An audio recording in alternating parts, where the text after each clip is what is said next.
Твоя труд бе дъжд, притърпващ земното кълбо към плод. Пчелите го откриха и по устните му полепиха се като лъжи, успокоявайки чертите на лицето му. Те счетоха смъртта за ненапразна. Аз обаче трябва да възстановя царицата в себе си. Дали е мъртва, спи ли, чудя се къде ли е била с тялото си възглалено, с стъклените си крила. В момента тя лети по-ужасяваща от всякога, червен белег на небето, алена комета над машината, която я уби, мавзолеят, восъчният дом.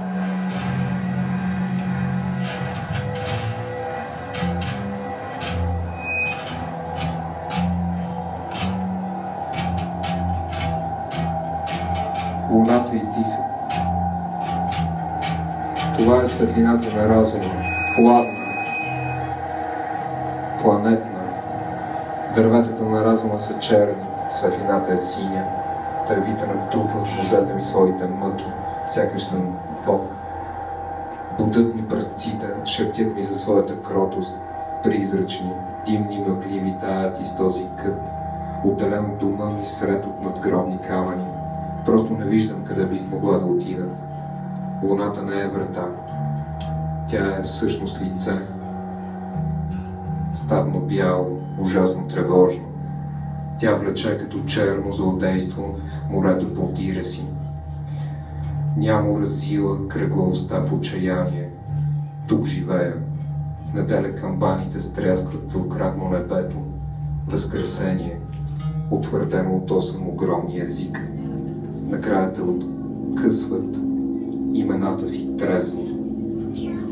Тисът сочи нагоре. Той има готическа форма. Очите се вдигат и срещат луната. Луната е моята майка. Тя не е добра като Дева Мария. Сънът ти. Сините й одежди изпускат сови и малки прилепи. Как искам да повярвам в нежността. Светото лице, смекчено от свещите, свело право към мен своите кротки очи. Аз падам отдавна.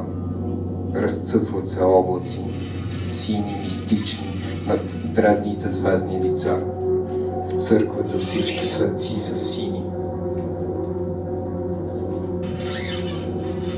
Ще плават на своите нежни нозе над студените пейки, с лица и с длани, сковани от святост.